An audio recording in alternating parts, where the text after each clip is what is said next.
അധ്യായം 5. ദുശ്ചരിതയെ സൂക്ഷിക്കുക. മകനെ, എൻ്റെ ജ്ഞാനത്തിൽ ശ്രദ്ധ പതിക്കുകയും എൻ്റെ വാക്കുകൾക്ക് ചെവി കൊടുക്കുകയും ചെയ്യുക.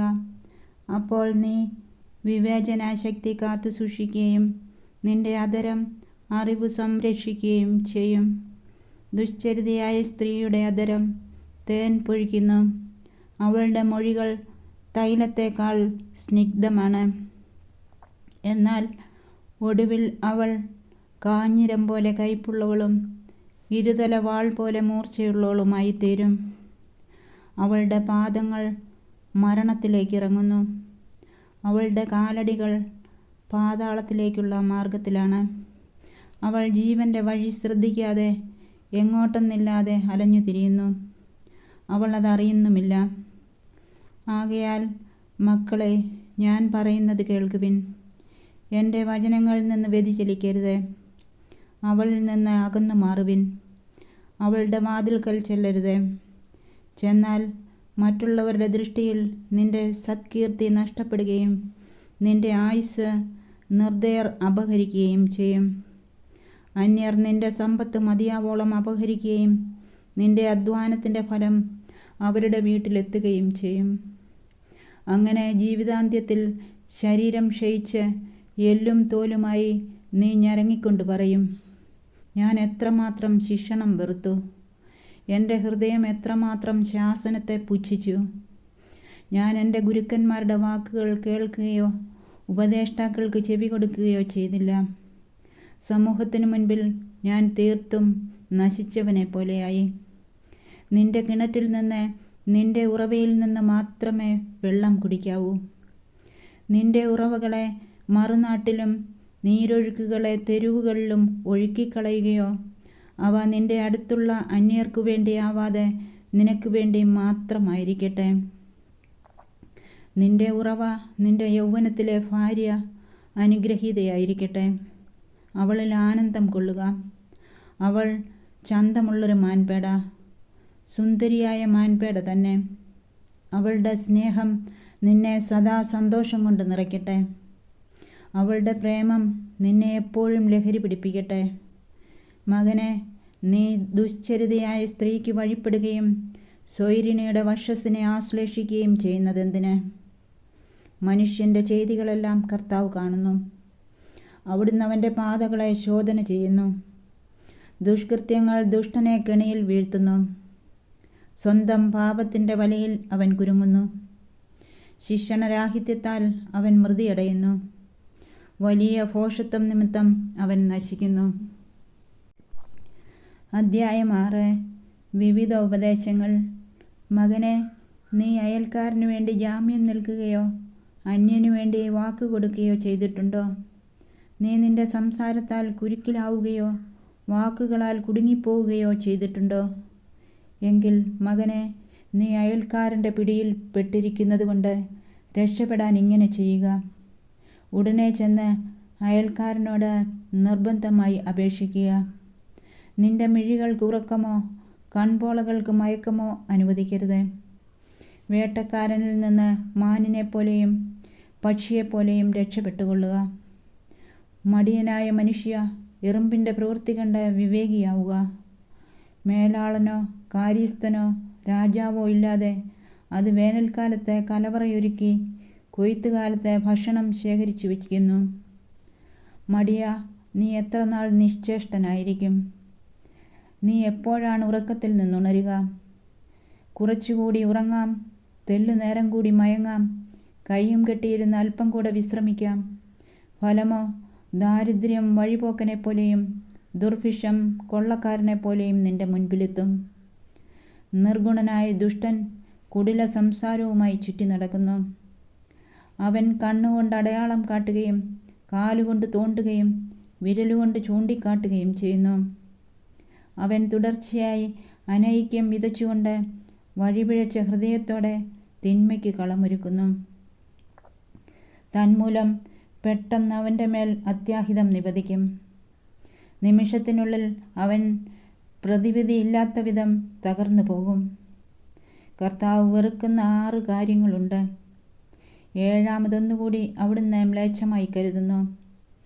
ഗർവ്വ കലർന്ന കണ്ണ്, വ്യാജം പറയുന്ന നാവ്, നിഷ്കളങ്കമായ രക്തം ചൊരിയുന്ന കൈ, ദുഷ്കൃത്യങ്ങൾ നനയ്ക്കുന്ന ഹൃദയം, തിന്മയിലേക്ക് പായുന്ന പാദങ്ങൾ, അസത്യം പറഞ്ഞുകൂട്ടുന്ന കള്ളസാക്ഷി, സഹോദരർക്കിടയിൽ ഭിന്നത വിതയ്ക്കുന്നവൻ, ദാമ്പത്യ വിശ്വസ്തത.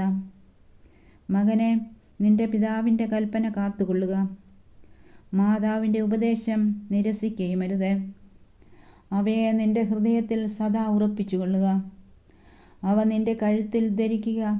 നടക്കുമ്പോൾ അവ നിന്നെ നയിക്കും, കിടക്കുമ്പോൾ നിന്നെ കാത്തുകൊള്ളും, ഉണരുമ്പോൾ നിന്നെ ഉപദേശിക്കും. എന്തെന്നാൽ കൽപ്പന ദീപവും ഉപദേശം പ്രകാശവുമാണ്. ശിക്ഷണത്തിൻ്റെ ശാസനകളാകട്ടെ ജീവൻ്റെ മാർഗവും.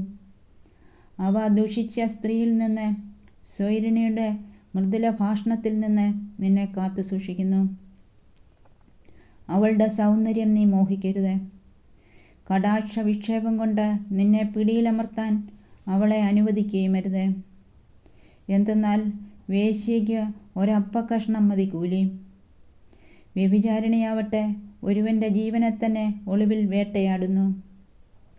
ഉടുപ്പ് കത്താതെ മാറിടത്തിൽ തീ കൊണ്ടു നടക്കാൻ ആർക്ക് കഴിയും?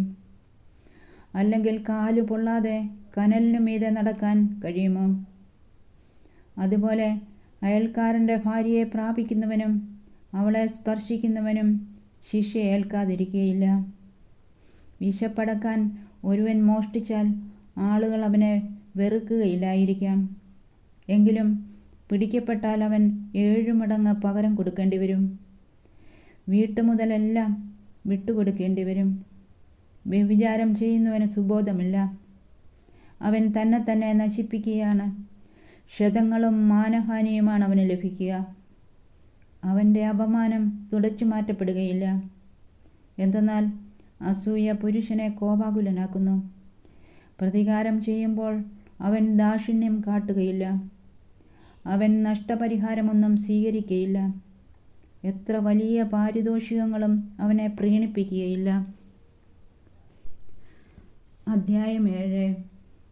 മകനെ, എൻ്റെ വാക്കുകൾ അനുസരിക്കുകയും എൻ്റെ കൽപ്പനകൾ നിധി പോലെ കാത്തു സൂക്ഷിക്കുകയും ചെയ്യുക. എൻ്റെ കൽപ്പനകൾ പാലിച്ചാൽ നീ ജീവിക്കും. എൻ്റെ ഉപദേശങ്ങൾ കൺമണി പോലെ കാത്തുകൊള്ളുക. അവ നിന്റെ വിരലുകളിൽ അണിയുക, ഹൃദയഫലകത്തിൽ കൊത്തിവയ്ക്കുക.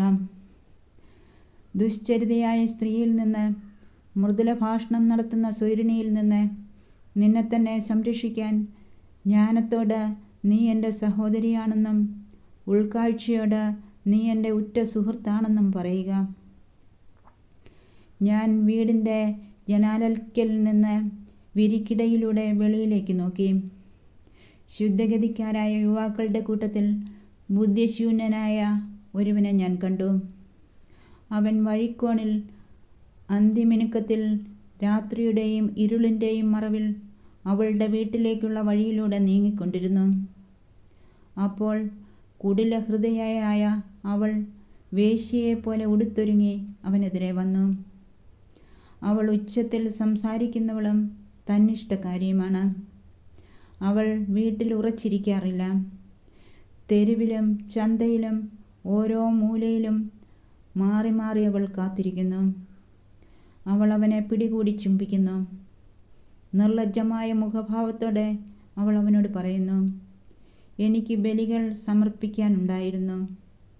ഇന്ന് ഞാൻ എൻ്റെ വ്രതങ്ങൾ പൂർത്തിയാക്കിയിരിക്കുന്നു. തന്മൂലം ഇപ്പോൾ ഞാൻ നിന്നെ കണ്ടുമുട്ടാനായി ആകാംക്ഷാപൂർവം അന്വേഷിച്ചിറങ്ങിയിരിക്കുകയാണ്.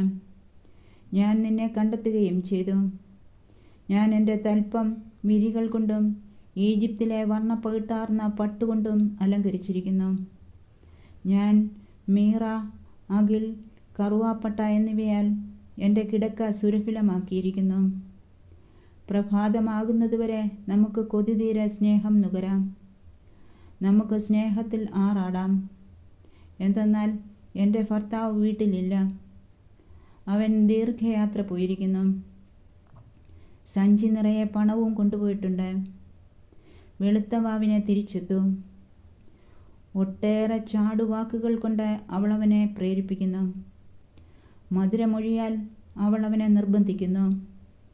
കശാപ്പുശാലയിലേക്ക് കാള പോകുന്നത് പോലെ ഉടലിനുള്ളിൽ അമ്പു തുളഞ്ഞു കയറത്തക്ക വിധം കലമാൻ കുരുക്കിൽപ്പെടുന്നത് പോലെ പക്ഷി കെണിയിലേക്ക് പറന്നു ചെല്ലുന്നത് പോലെ പെട്ടെന്ന് അവൻ അവളെ അനുഗമിക്കുന്നു. ജീവനാണ് തനിക്ക് നഷ്ടപ്പെടാൻ പോകുന്നതെന്ന് അവൻ അറിയുന്നതേയില്ല. ആകയാൽ മക്കളെ, ഞാൻ പറയുന്നത് ശ്രദ്ധിച്ചു കേൾക്കുവിൻ. നിങ്ങളുടെ ഹൃദയം അവളുടെ മാർഗങ്ങളിലേക്ക് തിരിയാതിരിക്കട്ടെ. നിങ്ങൾ അലഞ്ഞു തിരിഞ്ഞ് അവളുടെ വഴികളിൽ ചെന്ന് പെടാതിരിക്കട്ടെ. എന്തെന്നാൽ അനേകം പേർ അവൾക്കിരയായി നിലം പതിച്ചിട്ടുണ്ട്. അതെ, അവൾ മൂലം ജീവൻ നഷ്ടപ്പെട്ടവർ അസംഖ്യമാണ്.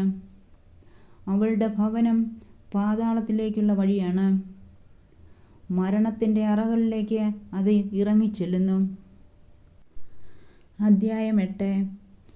ജ്ഞാനം, ദൈവദാനം. ജ്ഞാനം വിളിച്ചു പറയുന്നതും അറിവുച്ചത്തിൽ ഘോഷിക്കുന്നതും കേൾക്കുന്നില്ലേ? വീഥികളിലും വഴിയരികിലുള്ള കുന്നുകളിലും അവൾ നിലയുറപ്പിക്കുന്നു. നഗര കവാടത്തിൽ വാതിലിനരികെ നിന്നുകൊണ്ട് അവൾ വിളിച്ചു പറയുന്നു, മനുഷ്യരെ, ഞാൻ നിങ്ങളോടാണ് വിളിച്ചു പറയുന്നത്. നിങ്ങളെല്ലാവരെയുമാണ് ഞാൻ ആഹ്വാനം ചെയ്യുന്നത്. അല്പബുദ്ധികളെ, വകതിരിവു പഠിക്കുവിൻ. ഭോഷരെ, ശ്രദ്ധിക്കുവിൻ, കേൾക്കുവിൻ. ഉത്തമമായ കാര്യങ്ങളാണ് ഞാൻ പറയാൻ പോകുന്നത്. എൻ്റെ അധരങ്ങളിൽ നിന്ന് ഉചിതമായ വാക്കുകൾ പുറപ്പെടും. ഞാൻ സത്യം വചിക്കും. തിന്മ എൻ്റെ അധരങ്ങൾക്ക് അരോചകമാണ്. എൻ്റെ വാക്കുകൾ നീതിയുക്തമാണ്. വളച്ചൊടിച്ചതോ വക്രമോ ആയി ഒന്നും അതിലില്ല. ഗ്രഹിക്കുന്നവന് അവ ഋജുവാണ്. അറിവ് നേടുന്നവർക്ക് ന്യായയുക്തവും. എൻ്റെ പ്രബോധനം വെള്ളിക്ക് പകരവും എൻ്റെ ജ്ഞാനം വിശിഷ്ടമായ സ്വർണത്തിന് പകരവുമാണ്. എന്തെന്നാൽ ജ്ഞാനം രത്നങ്ങളെക്കാൾ ശ്രേഷ്ഠമത്രേ. നിങ്ങൾ അഭിലഷിക്കുന്നതൊന്നും അതിന് തുല്യമല്ല. ജ്ഞാനമാണ് ഞാൻ. എൻ്റെ വാസം വിവേകത്തിലും അറിവും വിവേചനാശക്തിയും എനിക്കുണ്ട്. ദൈവഭക്തി തിന്മയെ വെറുക്കലാണ്. അഹംഭാവം, ഗർവ, ദുർമാർഗം, ദുർവചനം എന്നിവ ഞാൻ വെറുക്കുന്നു. മാർഗനിർദ്ദേശ വൈഭവവും കാര്യശേഷിയും എനിക്കുണ്ട്. അറിവും ശക്തിയും എൻ്റേതാണ്. രാജാക്കന്മാർ ഭരിക്കുന്നതും അധികാരികൾ നീതി നടത്തുന്നതും ഞാൻ മുഖേനയാണ്. ഞാൻ മുഖാന്തരം നാടുവാഴികൾ അധികാരം നടത്തുന്നു. പ്രഭുക്കന്മാർ ഭൂമി ഭരിക്കുന്നതും അങ്ങനെ തന്നെ. എന്നെ സ്നേഹിക്കുന്നവരെ ഞാനും സ്നേഹിക്കുന്നു. ജാഗരൂകതയോടെ അന്വേഷിക്കുന്നവർ എന്നെ കണ്ടെത്തുന്നു. സമ്പത്തും ബഹുമാനവും നിലനിൽക്കുന്ന ധനവും ഐശ്വര്യവും എൻ്റെ അടുക്കലുണ്ട്. എന്നിൽ നിന്നുള്ള ഫലം സ്വർണത്തേക്കാൾ തങ്കത്തേക്കാൾ പോലും ശ്രേഷ്ഠമത്രേ. എൻ്റെ ഉൽപ്പന്നം വിശിഷ്ടമായ വെള്ളിയേക്കാളും. ഞാൻ നീതിയുടെ മാർഗത്തിലും ന്യായത്തിൻ്റെ പാതകളിലും ചരിക്കുന്നു. ഞാൻ എന്നെ സ്നേഹിക്കുന്നവരെ സമ്പന്നരാക്കി അവരുടെ ഭണ്ഡാരം നിറയ്ക്കുന്നു.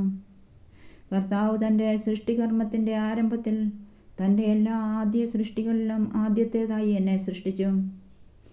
യുഗങ്ങൾക്ക് മുൻപ്, ഭൂമിയുടെ ആവിർഭാവത്തിന് മുൻപ് ഒന്നാമതായി ഞാൻ സ്ഥാപിക്കപ്പെട്ടു. സമുദ്രങ്ങൾക്കും ജലസമൃദ്ധമായ അരുവികൾക്കും മുൻപ് തന്നെ എനിക്ക് ജന്മം കിട്ടി. പർവ്വതങ്ങൾക്കും കുന്നുകൾക്കും രൂപം കിട്ടുന്നതിന് മുൻപ് ഞാനുണ്ടായി. ഭൂമിയോ അതിലെ വയലുകളോ ആദ്യത്തെ പൂഴിത്തരിയോ നിർമ്മിക്കുന്നതിനും മുമ്പ് എനിക്ക് ജന്മം നൽകപ്പെട്ടു.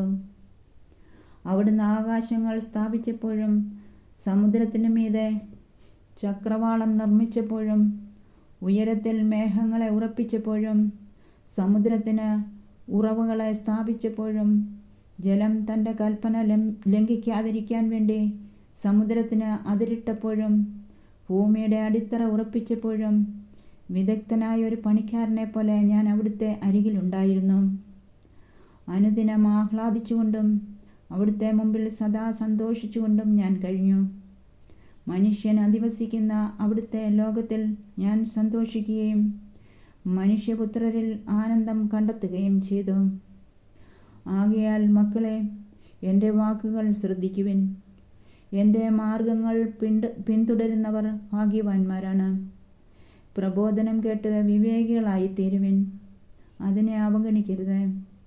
എൻ്റെ പടിവാതിൽക്കൽ അനുദിനം കാത്തുനിന്ന് എൻ്റെ വാതിലുകളിൽ ദൃഷ്ടി ഉറപ്പിച്ച് എൻ്റെ വാക്ക് കേൾക്കുന്നവൻ ഭാഗ്യവാൻ. എന്തെന്നാൽ എന്നെ കണ്ടെത്തുന്നവൻ ജീവൻ കണ്ടെത്തുന്നു, കർത്താവിൻ്റെ പ്രീതി നേടുകയും ചെയ്യുന്നു. എന്നാൽ എന്നെ കൈവിടുന്നവൻ തന്നെ ദ്രോഹിക്കുന്നു. എന്നെ വെറുക്കുന്നവൻ മരണത്തെയാണ് സ്നേഹിക്കുന്നത്.